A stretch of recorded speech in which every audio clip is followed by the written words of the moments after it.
నమస్తే, welcome to our channel. నేను సౌజన్య.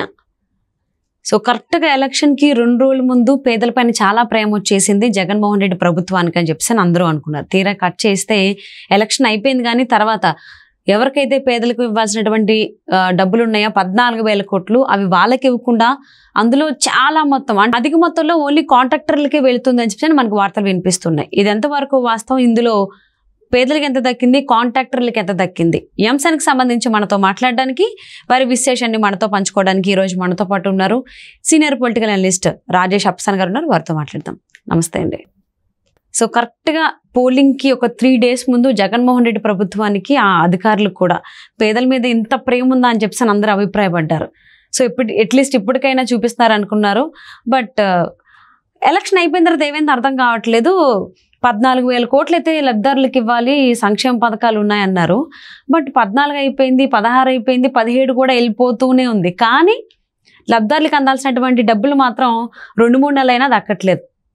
కానీ ఇక్కడ కట్ చేస్తే కాంట్రాక్టర్లకు మాత్రం లబ్ధిదారులకు ఇవ్వాల్సిన దానికంటే ఎక్కువ మొత్తంలోనే అందుతోంది. మరి ఇది ఏ విధంగా చూడాలి?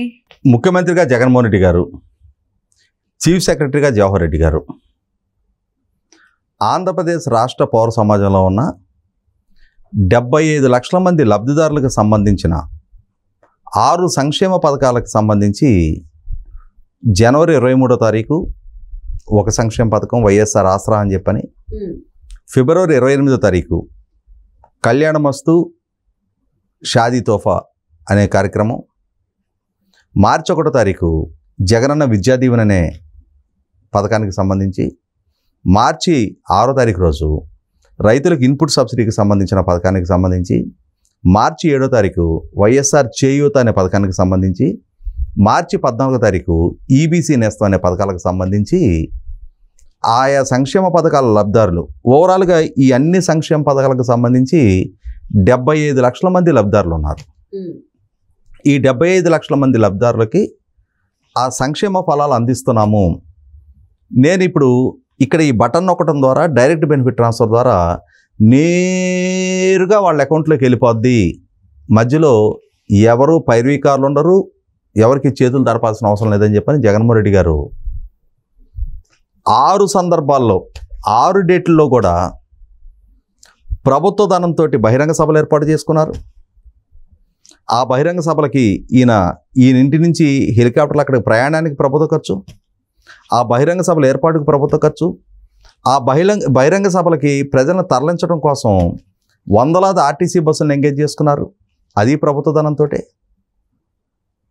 అంటే ఇంత ప్రభుత్వ ధనాన్ని ఖర్చు పెట్టి సభలు ఏర్పాటు చేసి, పైగా ఏ రోజుల్లో అయితే ఈ సంక్షేమ పథకాల లబ్ధిదారులకి డీబీటీ ద్వారా ఆ ఫలాలు అందిస్తున్నామని చెప్పని ఈ ప్రోగ్రాంను కండక్ట్ చేశారో ఆ రోజుల్లో పేపర్లో ప్రభుత్వ ధనంతో ఫుల్ పేజ్ యాడ్లు ఇచ్చుకున్నారు.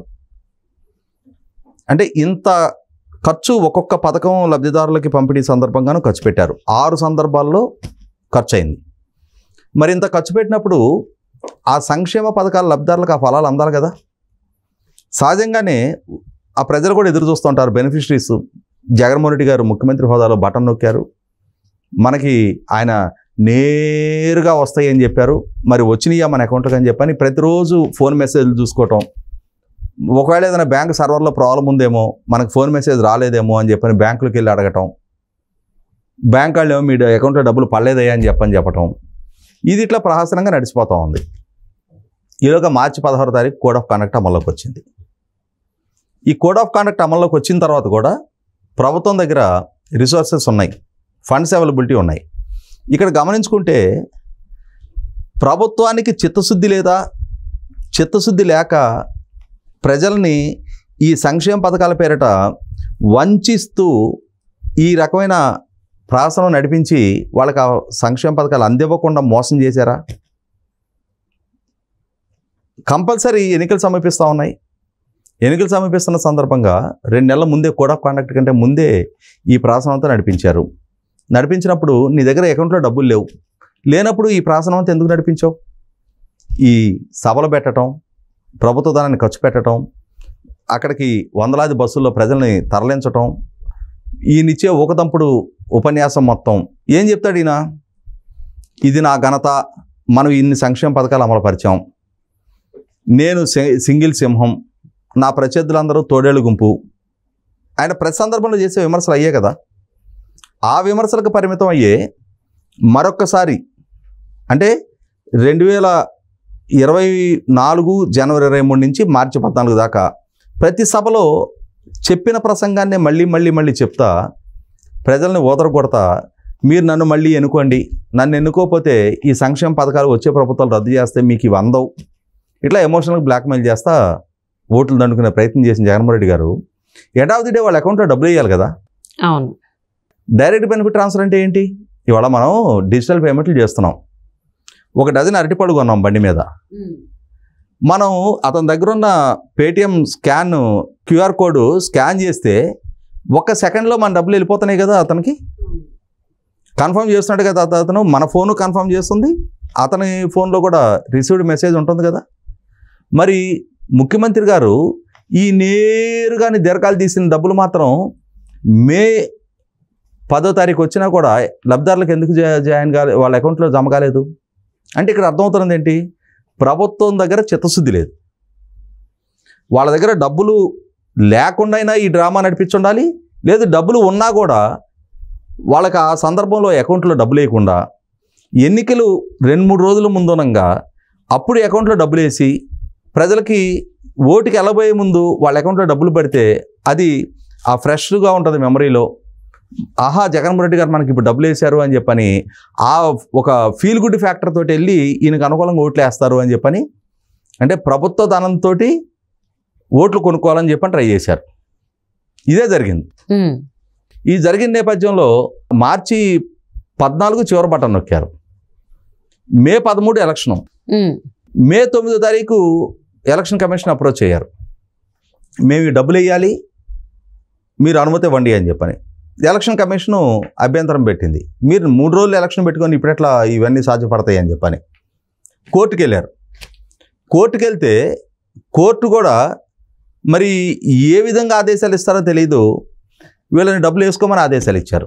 కానీ ఎలక్షన్ కమిషను అనుమతి ఇవ్వాల, చివరికి ఆ డబ్బులు ఇవ్వాల. ఎలక్షన్ కమిషన్ ఏం చెప్పింది? మే 13వ తారీఖు ఎలక్షన్ అయిపోద్ది, మీరు అంతగా పేదల మీద ప్రేమ కారిపోతుంది అంటున్నారు కదా, మే 14వ తారీఖు వేసుకోమని చెప్పింది.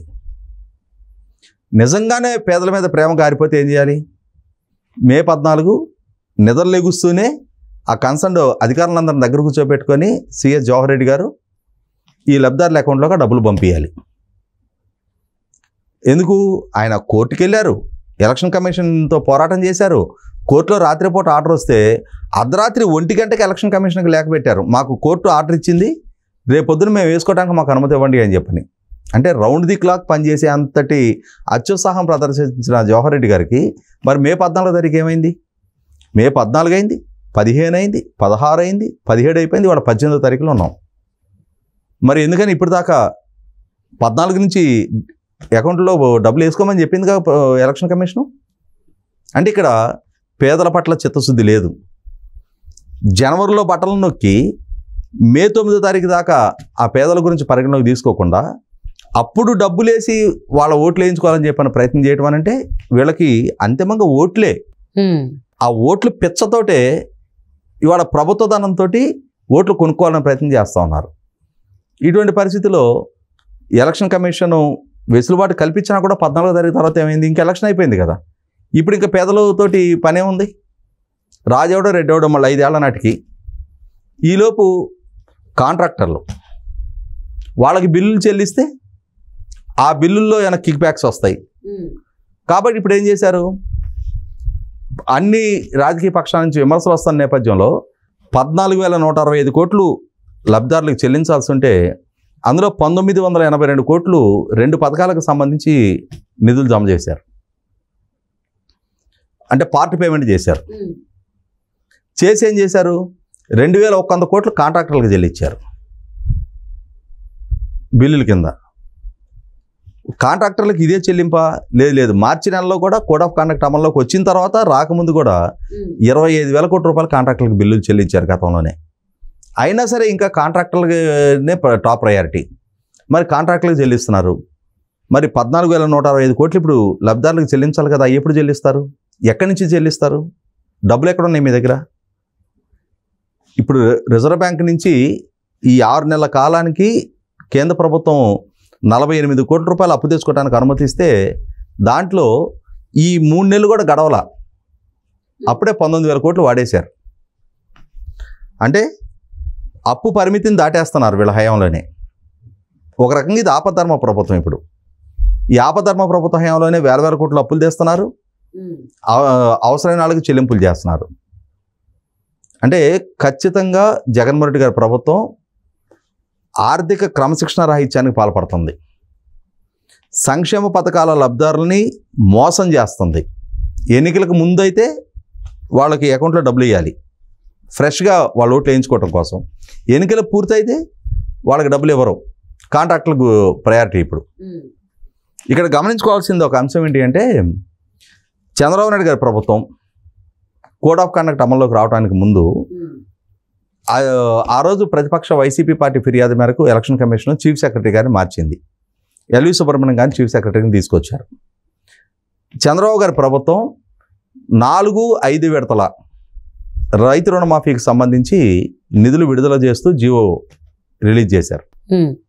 కానీ ఎల్వి సుబ్రహ్మణ్యం గారు కోడ్ ఆఫ్ కండక్ట్ అమల్లోకి రాబోతుంది, ఇప్పుడు ఈ నిధుల విడుదలకు నేను అంగీకరించట్లేదు అని చెప్పని దాన్ని పెండింగ్ పెట్టేశారు. అంటే రైతాంగానికి అందాల్సిన డబ్బులు, నిధులు ఉన్నాయి. ఎల్వి సుబ్రహ్మణ్యం గారు పెండింగ్ పెట్టిన నేపథ్యంలో ఎన్నికలు పూర్తయినాయి, అధికార మార్పిడి జరిగి జగన్మోహన్ రెడ్డి గారు అధికారంలోకి వచ్చారు. రైతాంగానికి ముట్టాల్సిన డబ్బులు కదా. జగన్మోహన్ రెడ్డి గారు ఏమన్నారు, అది మీ ప్రభుత్వ హయాంలో పథకం, మేమెందుకు ఆంధ్ర చేస్తాం దాన్ని అని చెప్పని రైతులకి ఇవ్వాల్సిన డబ్బులు ఎగ్గొట్టారు. ఇప్పుడేం జరుగుద్ది, జగన్మోహన్ రెడ్డి గారి ప్రభుత్వ హయాంలో ఆయన అమలుపరచాల్సిన సంక్షేమ పథకాలకు సంబంధించిన డబ్బులయ్యి ఈ ప్రభుత్వం బకాయి పెట్టింది. రేపు ప్రభుత్వం మారుతుంది, వచ్చేవాళ్ళు ఏమంటారు, మీ ప్రభుత్వ హయాంలో పథకాలు అవి మేమెందుకు ఆంధ్ర చేస్తామంటారు. అంటే ఇక్కడ యాతావత నష్టపోతుంది ఎవరు, ప్రజలు. జగన్మోహన్ రెడ్డి గారి వల్ల ఆ రోజు రైతాంగానికి సంబంధించిన 4-5 విడతల రుణమాఫీ డబ్బులు జమ కాలేదు. ఈరోజు జగన్మోహన్ రెడ్డి గారు తన హయాంలో తను అందించాల్సిన సంక్షేమ ఫలాల్ని, యాక్చువల్గా ఈ సంక్షేమ పథకాల లబ్ధిదారులకి 2023 సంవత్సరంలో ఈ బటన్ నొక్కాలి, దాన్ని 2024 దాకా డ్రాగ్ చేసుకొచ్చి ఆయన 2024లో కూడా మనం వెనక ఎస్వి కృష్ణారెడ్డి గారిది వినోదం అని ఒక సినిమా చూసాం. దాంట్లో ఊటీటీ బ్యాంక్ అని ఉండేది, ఉత్తుత్తి బ్యాంక్, దానికి ఊటీటీ అని ఇంగ్లీష్లో ఒక స్టైల్గా చెప్తారనమాట. అంటే ఒక డమ్మీ బ్యాంక్ పెట్టి డిపాజిట్లు తీసుకొని ముంచేస్తారు. అదేవిధంగా ఇప్పుడు జగన్మోహన్ రెడ్డి గారు కూడా ఒక ఊటీటీ బటన్లు నొక్కి ఇదిగో మీకు డబ్బులు వేస్తున్నా అని చెప్పని డబ్బులు వేయకుండా ఆ డబ్బుల్ని కాంట్రాక్టర్లకు చెల్లిస్తా, కాంట్రాక్టుల దగ్గర నుంచి అయితే కమిషన్లు తీసుకోవచ్చు. ఈ సంక్షేమ పథకాల లబ్ధాలకి ఓట్ల రూపంలో లాభం జరిగే ఆస్కారం ఉంటే వేసేవాళ్ళు. ఓట్లు ముచ్చట అయిపోయింది, ఇక ఇప్పట్లో ఓట్ల పండగ లేదు, రేపు అధికారంలోకి వస్తారన్న గ్యారంటీ కూడా లేదు. కాంట్రాక్టులను మంచిగా చేసుకుంటే రేపు ఇంకో రోజైనా వాళ్ళు దేనికైనా ఉపయోగపడతారు. వీళ్ళదేముంది, వెరిబాగులాళ్ళు ఆ రోజు తలలు నిమిరి ముద్దులు పెడితే వాళ్ళు నాకు ఓట్లు వేస్తారు మళ్ళీ. ఇవన్నీ వాళ్ళేం పెద్ద ఆ రోజు పథకాలు ఇవ్వలేదు, ఇవన్నీ పరిగణలోకి ఏం తీసుకోరు అని చెప్పని చాలా విశ్వాసం జగన్మోహన్ రెడ్డి గారికి ప్రజల పట్ల.